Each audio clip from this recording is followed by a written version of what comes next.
Thank you. Yep.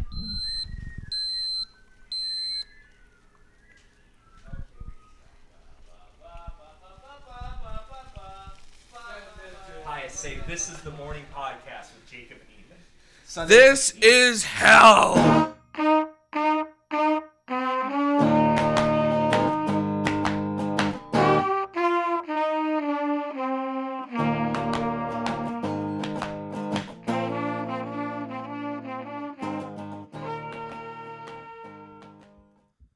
Hello, my name is Jacob Burok, and you are listening to the Breakfast is Hell podcast.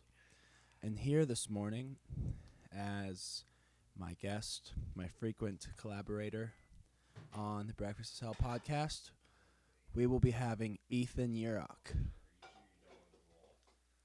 I'm sure.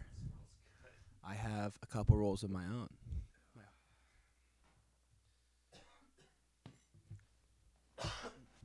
Good morning, Ethan, and welcome to the program. Hello, Jacob. It's great to be back on. So we are here celebrating a very special occasion. Breakfast is Hell podcast has reached 1,000 streams. 1,000 streams. 1,000 streams. And in the dead of the morning, when all was still and the light had yet to kiss the earth, they hit 1,000 streams. And God smiled at them and served them delicious breakfast. Ethan has made me a delicious plate of breads, bacon, and fried eggs. Yes, first name Father, Son, Holy Spirit, amen. Christ our Lord, amen. Father, Son, Holy Spirit, amen. Yeah, so it's really simple, but Jacob made some nice rolls yesterday, had dinner, and the bacon is from a Czech butcher in Wilson, Kansas. Wilson, Kansas, everyone. But it was like, I don't know, making this bacon's like a 3-day process, I guess. They make a fire, put a piece of fruit wood down, like apple or something, and then they'll just let the bacon sit on top of it for like 2 days. It's freaking amazing. Problem is, though, it cooks way faster than normal bacon, so you gotta be super careful. This time, the last time, every time I make it, I go a little too far. It doesn't take much to overcook it. Wonderful. So, Ethan, what's been going on with your life? Why are you so quiet? NPR. It's really driving me crazy. I've been listening to a lot of NPR recently, so I'm Do you into feel the- enlightened / better than the rest of us? Well, that's just my... No. Not any more than usual. Yeah. No, I'm just a member of humanity. Humble yet strong. Yeah. Okay. So, Ethan, what's been going on in the world? I was gonna ask about this yesterday. Was there an attack in Atlanta or something? Yeah, a man with a self-described sexual addiction shot a number of women at massage parlors in the Atlanta area. A massage parlor. At a number of massage parlors. He went from massage parlor to massage parlor. He had a sexual addiction. Self-described, yes. Self-described. So, like, nobody has yet to deem whether it was an actual sexual addiction or not. Well, that's what he told the investigators. Which I do have to remark at how there's been this media narrative surrounding anti-Asian violence in the wake of COVID and dubbing it the China virus. Mm-hmm. And how every time I hear NPR describing the event, they describe it as another act of violence against Asians. And I believe that framing is disingenuous because the majority of victims were Asian women. The man had no self-described motivations related to being violence targeted to Asians. So, well, and it's like if you had two problems, sexual addiction, I don't see how that plays into massage parlors. Maybe it's because it's semi-prostitution ring or whatever. Right. I don't want to speculate as to why he targeted these places, but Maybe it's because he himself had an attraction to these women. You know, maybe he was getting the happy ending, Right. the fabled happy ending of massage parlors. But see, like that's You want to not get that a little lower. what? It's a little high, the mic. Mm-hmm. Bring it down a little bit. There you go. So, but like, you know, if you're gonna admit to something, like if this guy had two issues, a hatred of Asians and a sexual addiction, you would blame it on. I would The figure hatred of Asians would be less embarrassing. right. He'd just come out and say, "Look, I have no problem telling you I hate Asians because they gave me the stink virus." This is a little bit. It's a little bit weird. I mean, and what you said is like he has a self-described whatever sexual addiction or something. Sex addiction. But like The best or the worst kind of addiction? yeah. Anywho, it's just weird that I guess because that's not what the Do I media is saying, sometimes right? sound like Robert California? Huh? Do I sometimes sound Robert California? No, it's when you're trying to speak like soft and deliberate is when you sound like him. And also, he's one of the worst freaking characters they ever put on The Office. Maybe the best character on The Office is Robert California. No, dude. That's the second worst thing they did on that show. What was the worst thing they did? They made Andy and Aaron break that. That was worse because they had three seasons pretty much building up that relationship, and then they're like, okay, well, we're just gonna make Andy a dick. Yeah. So you haven't been watching The Office recently, though. You've been watching Star Trek. Yes, why are you talking like an NPR host? Like, are you trying to test us out? We hit 1,000 streams or whatever, so now we need to be a little bit more professional. No, I'm just going, man. It's 6 a.m, and I'm just talking. Trying to test myself to see how long I can stay restrained. Whatever. See what breaks me up. I think you're. I mean, it took me a while to wake up a little bit. I'm still a little drowsy. Yeah. I don't know. This time change, man, it kills you. Oh. And I was ready for it. Like on Friday, I was up till midnight. On Saturday, I was up till 4:30 in the morning, and I was like, well, you know, we're gonna be used to this. Why were you up so late? Bachelor party. Caught some stripers down in Texas. Yeah. Do you not believe that Jesus loves those who go to bed early? Don't you want to be a good Christian? Why is that a good Christian quality? I thought Christians are all supposed to go to bed by 9 and rise early in the morning to praise Christ with the rising sun. Yeah, but Jesus himself stayed up really late to pray, right? Were you, You never praying, hear- sir? Are you, you never equating? Are you equating your nighttime revelry with the nocturnal prayers of Christ? To imitate Christ is to be Christian, and he stayed up really late. You never hear of like the disciples woke up, were like, "Where's Jesus?" Oh, yeah, that's right. He gets up at 5 a.m. No, they had a hard time staying up late with the guy because he liked to party at night. You think Jesus was a party guy? Yes, absolutely. Absolutely. Why would you think that I would think that? That you would think what? That he's a partier. Why would I think that you think he's a partier? Mm-hmm. Why do you think I think that? No, I just asked, how do you feel? I know you're asking a question, but What kind of person do you think Jesus was? Because I know the Gospels paint him as like a semi-aloof man who's not quite at home among men. Both something of and something not of this world. But how do you feel the actual Christ was? I don't know. I'd say a pretty cool guy because it's like Jesus, not the literary figure. First he created like 7 or 8 barrels of wine, jars of wine, which I've seen imitations of those jars. They're freaking massive. They're pretty much a barrel. It's crazy. But yeah. Like, isn't most of Jesus's time in the gospel spent like going from one meal to the other and camping along the way? Yeah, I guess. Like, there's a decent amount of time. Like, if all we knew was what was in the Gospels, it was like Jesus liked to go eat out with friends a lot. What did they eat for breakfast in the Gospels? Unleavened bread. I don't think so. I don't think that's ever. I don't know if breakfast is ever described. Every Jew I know eats unleavened bread 3 times a day. What in the world are you talking about? Jewish people do not only eat unleavened bread. For our listeners, they are, during the time of Passover, cannot eat any leaven, cannot eat any raised breads, but that's about it. Also, you want to talk about some people who hate Passover? Jewish people.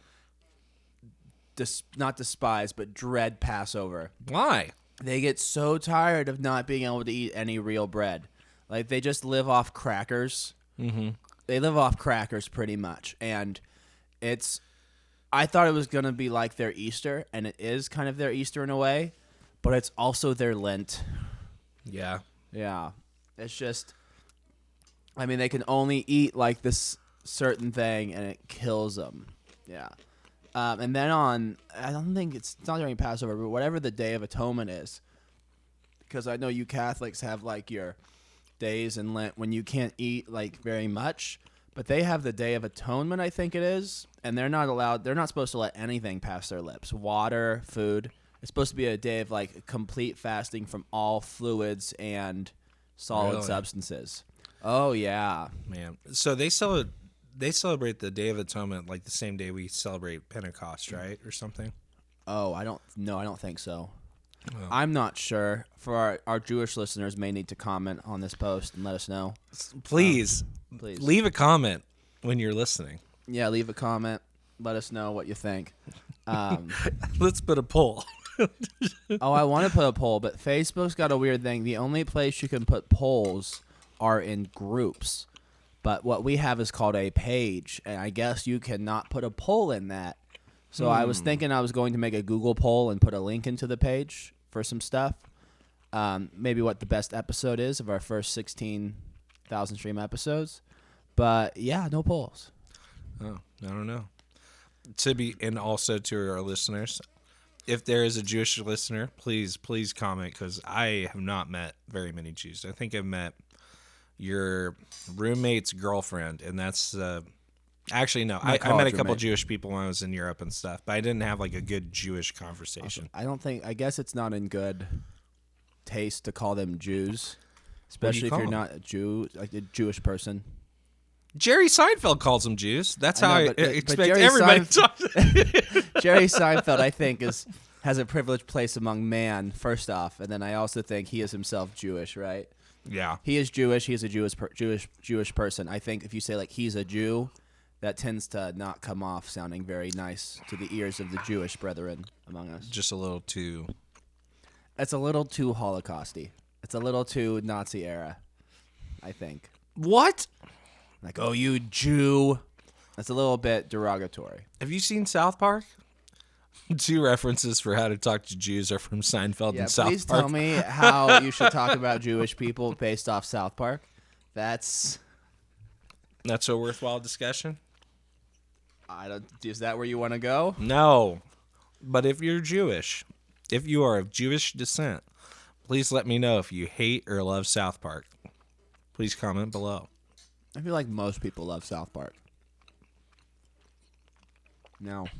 But Jewish people specifically. I will say most Jewish people that I knew at Columbia weren't, I don't know, they were religious, but in a different way than Catholics are religious. But like they didn't have necessarily too many observances as opposed to Catholics. Yeah. And Catholics got a lot of ritual and rules. I went to the Day of Atonement service once. A friend took me to his temple. Mm-hmm. Temple, I'm not sure what you would call it. It was awesome. It was a beautiful service. Really? Do they sing in like English? Yeah, they sing in whatever Hebrew or whatever. I think it's Hebrew. Hebrew. They do sing in Hebrew. Yeah, and you can read like the phonics, like they have like phonetical spelling of things in a book. Mm-hmm. But like everybody everyone starts getting into it. It's like there's a lot of singing, and then like it's just a feeling sweeps the room, and it's quite nice. Nice isn't the right word. It's mystical in a way, but something very old about it too. Like there's something 5,000 years old about it. It just seems. Yeah, it's very ancient, isn't it? Yeah, there is a sense of like something that's very old and very, very something worth revering. And Yeah, mystical is a good word, and like just the fact they call it temple is like, oh, this is a little bit older.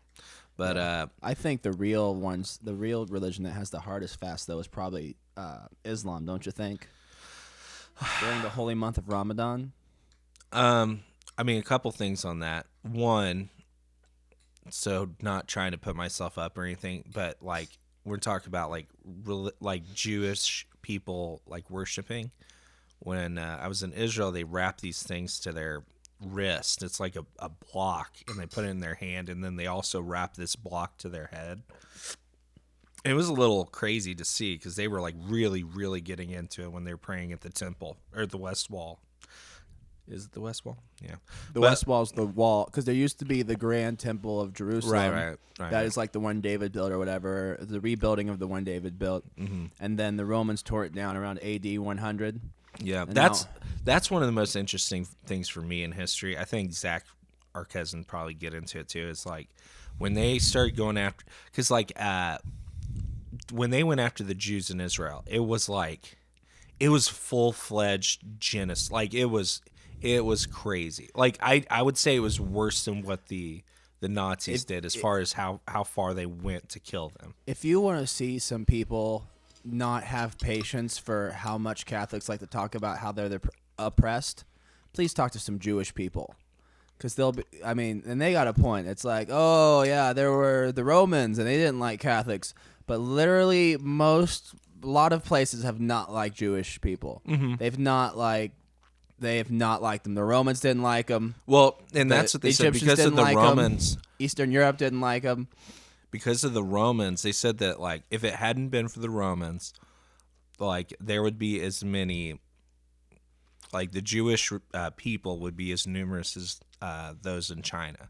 Like it just goes back far enough where if they weren't like, eliminated that early on, they would have grown into something a lot bigger. Have you ever read much Karl Marx? No. Okay. So maybe his first important work is a work called On the Jewish Question. And I'm not saying it's the right opinion, but it's a really interesting thought. And I think it's kind of insightful in that he talks about the Jewish religion and how, and I think this is a reason that a lot of Catholic, like there's a lot of strife between the Pope and the kings of the Middle Ages.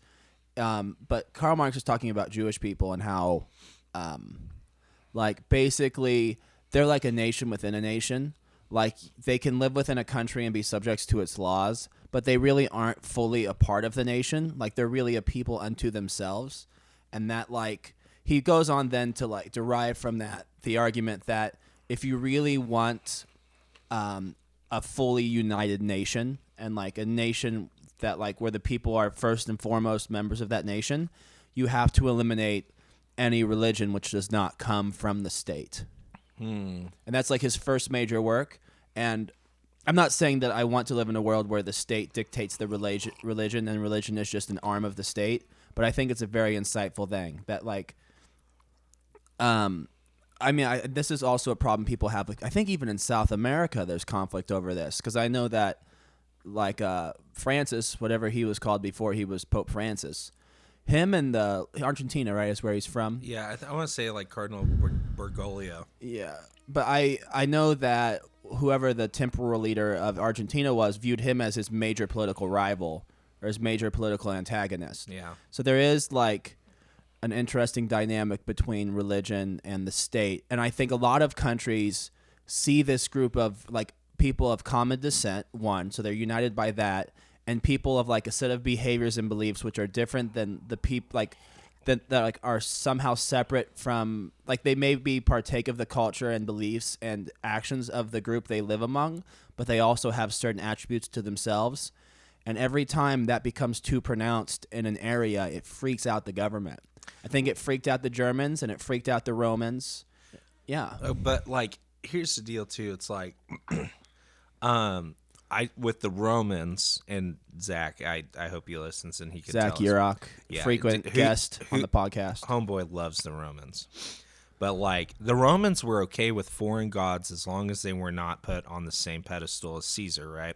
But like on Karl Marx's comment about, or your comment about Karl Marx's like the Jewish questions, like if we're looking in the 19th century, the countries that always flourish over those who, sorry, let me reword this. The countries that are flourishing all have multiple outside religious influences. The countries that tried to either get rid of foreign gods or only, wanted to purify it just, from within, they were not winning the culture war, and definitely not winning like real power, real world power. Yeah, you have to strike it. It is an interesting balance because, like, I feel like like literally dynamics in music or dynamics in anything comes through conflict, right? So it's almost, if you can't have a variety of voices and opinions and views on life that sometimes come into conflict, how's there really supposed to be that a dynamic society? But the Romans also, so of course they were morally weakened, and also the military wasn't great, and they had a lot of infighting. But theory as to why the empire fell too is that they would drink wine from bowls. So you would put wine into a bowl, and I believe you would mix it with water because you would make it very strong. Mm-hmm. But I guess that these bowls contain trace amounts of lead. So on a large scale, the Roman people may have been giving themselves lead poisoning prior to the fall of the empire. I don't know. I hate hearing that stuff because there was a guy in college just like, the Mongols fell because they had never had any hard liquor until they got to Europe, and then they just killed themselves. I'm like, get the hell out of here. Like, it's all about government stability for me. And I think that's what led to think the Romans lacked government stability there at the end? Yes. It is funny. It's almost like watching a dysfunctional trailer trash family, except that it's literally the government of maybe the largest and most impressive empire the world has ever known. So, yeah, but I like the I guess trailer not trash the largest, family. But most impressive. What? I like the trailer trash family because, there's incest. Well, let's look at Texas.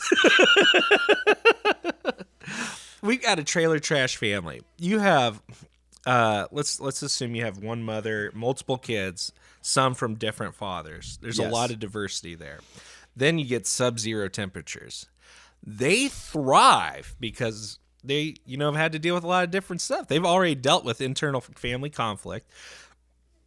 They've had their heat turned off because they haven't paid their bills, so they had to improvise. Like, they were ready for the cold. So that's what made them strong. That's what made the trailer trash family really explode as far as power and influence. And then, you just have to wait. When things get good again, then they'll get too big. They'll get too comfortable, and they'll fall again. Like the Romans, trailer trash thrive in conditions of adversity, but destroy themselves in conditions of prosperity. And this is probably one out of every 3 trailer homes, right? Like the other 2 always, I mean, I lived the first 3 years of my life in a trailer, so. Oh, this sits close to home? What? This sits close Well, to I'm home? just saying, trailers, they're people too. Like, I lived in a trailer until I was 3. My family did for years before I was born. So, Yeah, I know you trailer trash activists of America. You can take that activism and shove it up your. But the actual hose. house isn't, because I remember being over there when a tornado hit, and it was scary as shit because it's like, okay, time to go in the hole in the ground. But so, and I want to go back to this. This has been a long tangent, but Muslims, do people? Yeah, we were talking about Ramadan originally. Yeah, I think they fast better now, but I think it's because they're a third world country. I'm reading a book called Canticle for Leibowitz, and these Catholics are doing a fast in the desert, and I think that used to be.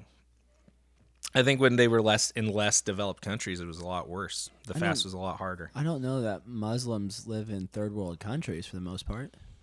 North Africa and Saudi Arabia and the Arabian Peninsula. Yeah. Right. I wouldn't consider Saudi Arabia and Egypt and Morocco as third world countries. Oh, I would. I would definitely consider them third world countries. Yeah? 100%. Like how? Lack of plumbing, lack of power per individual, and really for me, it's just how they eat. If you can't afford to go to a grocery store and there's not grocery store available, that's an indicator for me. And what country specifically are you thinking of when it comes to this? I was thinking of Morocco. Morocco might be a different story. I feel like Egypt and Saudi Arabia. Egypt is definitely less developed than Morocco. Just so we got that out of the way. I can't speak because I have no experience on this, I guess. Well, no. I mean, do you feel like we're privileged here in America? yes. Yes. Yes. What do you mean by privilege? Like, do we got it good? Hell yeah. Do we have it better than we should have it? Yes. Do you feel guilty about how good we have things in America? And how do you justify to yourself the good things that you have when so much of the world languishes in despair? I don't know, Jacob. I don't know. I You're know. looking at I me know. with such I don't think. skepticism. I don't think anybody deserves it, though.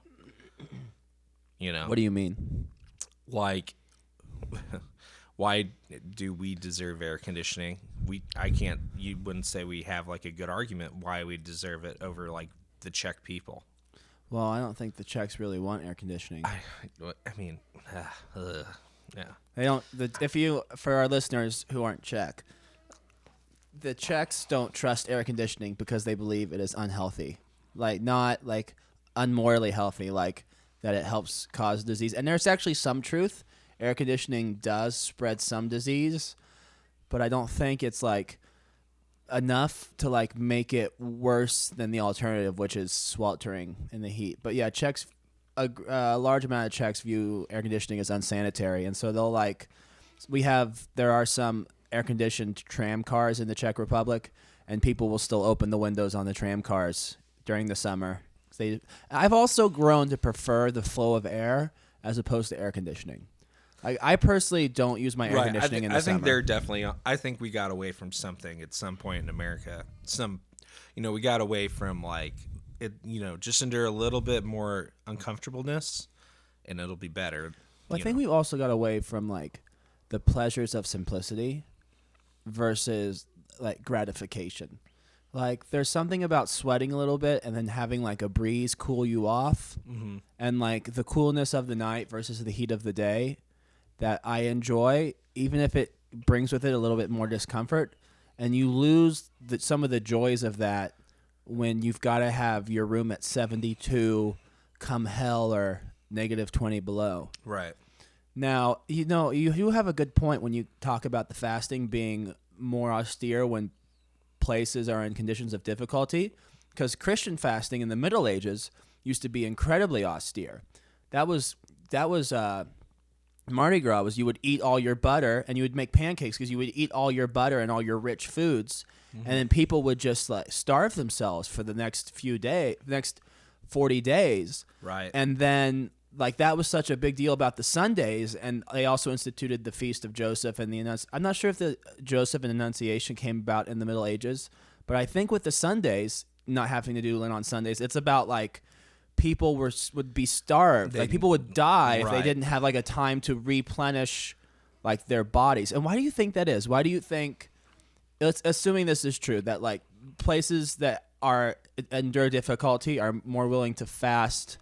But there are plenty of Muslims who live in developed countries now too who also follow the fast of Ramadan. But maybe you have a point. Right. I would. I mean, I agree with that. But you'd have to argue there's Christians in first world countries that do Lent really well. Right, but I feel like Christians, they do Lent on a case-by-case basis, whereas all Muslims I've ever met, even if they're not terribly practicing, like they stay definitely fast during Ramadan. Yeah, but like it's also I think it's perceptive or a perception of God in their lives. Like I would assume that Allah views it, the people of Islam, more as like a group than like a Christian God. With a Christian God, it's much more like personal. Like it is like a case by case basis. It's a personal God, not like a God interacting with a group of people like it would be in Islam. I would need to talk to somebody who's Muslim because I don't I know I've read the Quran. God is a personal God. Like, God speaks to man. He literally, his words are in the Quran, according to Islam. So I'm not sure that they don't have the conception of a personal God. I would say I don't think they're quite as buddy with God as Christians are. And that's what I'm arguing. God is like close to man, but he's also like something that's always to be like feared and respected because he is God. And don't forget that. The emphasis is like how God interacts with a nation versus how God interacts with the subject. Yeah. I think Muslims fast harder than anybody else. And whether it has to do with their roots of being from the desert, and whether it's sustained by a large amount of Muslims being in places that have maybe scarcity of food. I don't know. I'm not even sure that's the case. But let's say this. Let's say most Muslims are in North Africa and the Arabian Peninsula, and that those places are third world countries. Even attributing it to that, they still fast harder than Indonesia y'all. and Indonesia. You guys don't keep up with they asses at all. That's one of the. I think that's one of the things you can most respect about Muslims is their consistency to prayer and fasting. Oh, yeah, it's pretty. I mean, we got to get better as Catholics for sure. I mean, I think I've met a lot of Muslims that don't necessarily even pray the 5 times a day or whatever, but they definitely all fast during Ramadan. It's one of those weird things where most Catholics, even if they're not really practicing, they will fast on Fridays. They will not eat meat on Fridays. And I feel like it's something like it's weird how like there's this one thing that every group does. Like Jewish people don't eat leavened bread around Passover, and they go to service on the Day of Atonement. And Catholics don't eat meat on Fridays in Lent, and Muslims fast in Ramadan. Like it's almost like these are things, and it's like maybe the ashes. How Catholics get excited to get ashes on their forehead. Like there's something about that kind of group identity that I think people even kind of enjoy. But like, it kind of it stems around like humiliation in some degree, right? You think all? What do you mean? Like the act of fasting or the act of abstaining from things is like it's a humbling experience because it is like humiliating.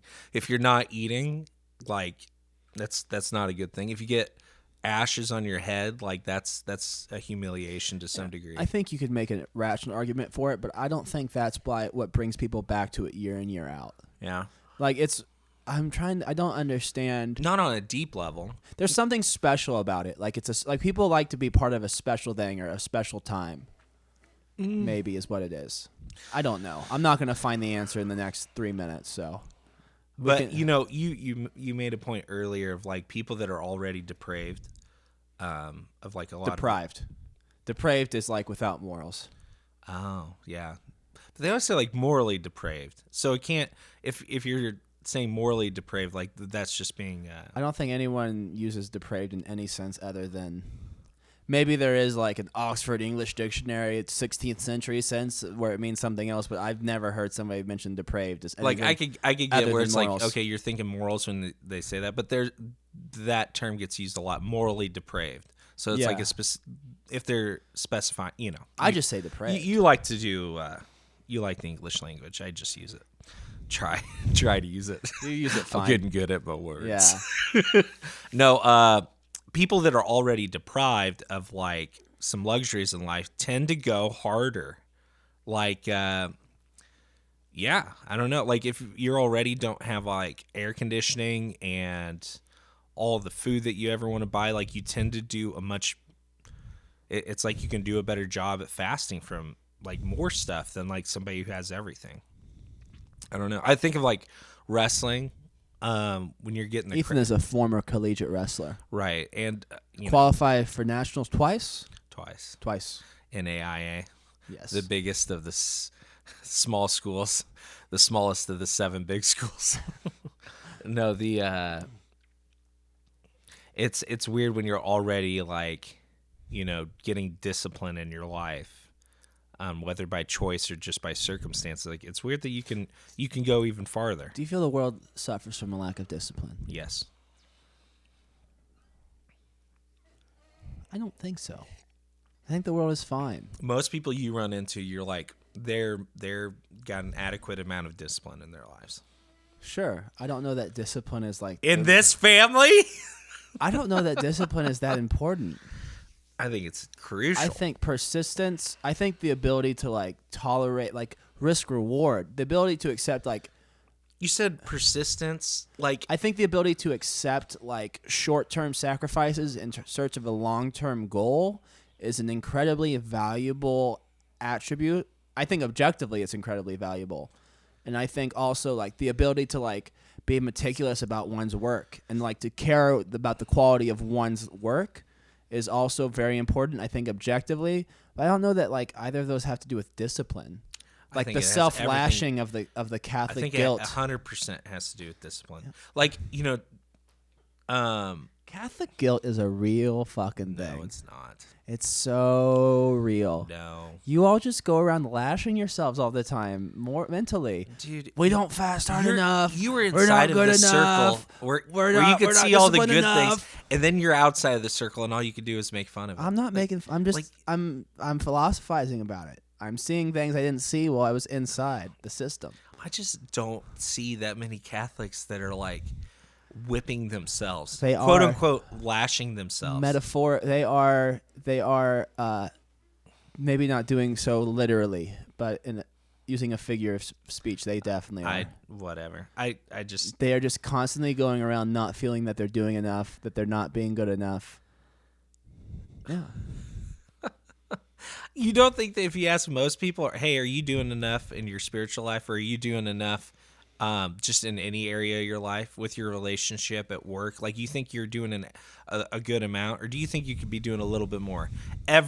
Most people are going to say, if you get down to it, they're going to say, yeah, I could be doing a little bit more in my life. I could exercise a little bit more. I could do a little bit more reading. I could focus on my marriage a little bit more. Not everybody is like constantly obsessed with the fact that they're not quite doing a little bit more. No, that's the thing though. Like Catholics ask those questions. Catholics are uniquely like self-flagellating. They uniquely beat themselves up over the little things that they're not doing. They ask themselves those questions. I don't think anybody else asks themselves like Catholics do. But I think the answer's same across the board. Could you be doing more? Yes. Maybe sometimes what you're doing is good enough. Maybe you are good enough, and I am good enough, and we do enough, and we're good enough people. Do you think you're good enough, Jacob? Yes. I think I'm sufficiently good. I mean, in terms of like you think you're good enough at making lasagna? And no, not lasagna, pasta. I made them pasta last night.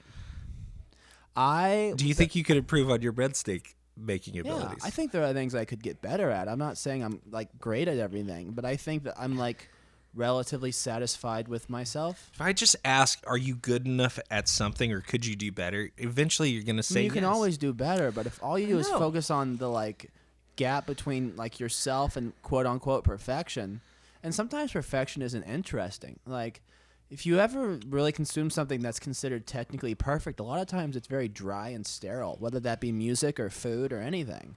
Right, but like perfection can almost be like self-defeating, because it's the perfection in light of what? Instead of like a set of like technicalities. I mean, I wouldn't call it.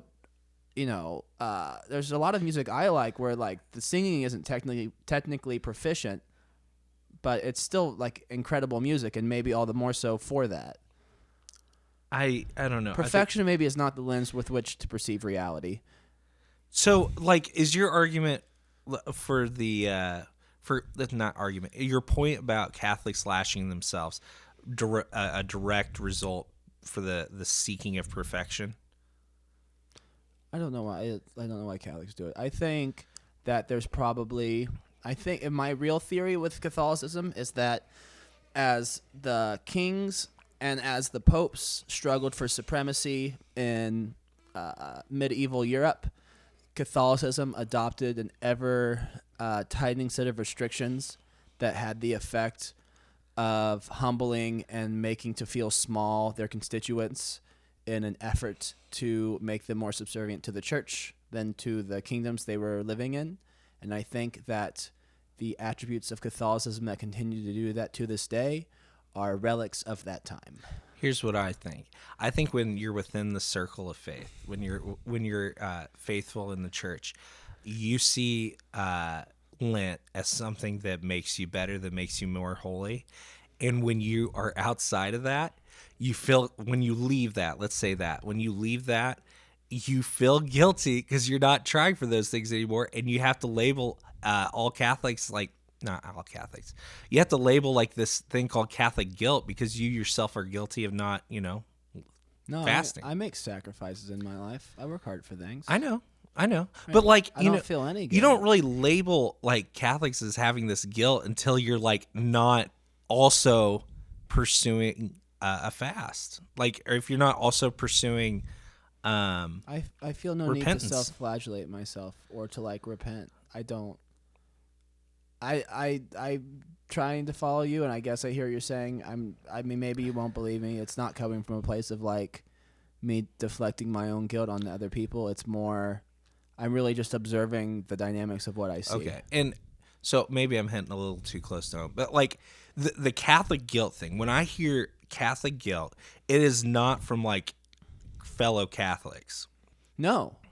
I don't think Catholics realize And it it's in not, themselves. that doesn't make it less valid, but it's almost like it's like you label Catholic guilt because it's I think people feel like guilty themselves, honestly. Like here you see this group of people, hopefully, and I'm not, there's there a might lot be to help some with the Catholic motivation Church. for why people resent Catholics. I don't know, but that's not what I'm getting at. These guys think they're better than everybody else just because they feel guilty and eat fish on Fridays. It's I'm so persecuted. yeah, no shit.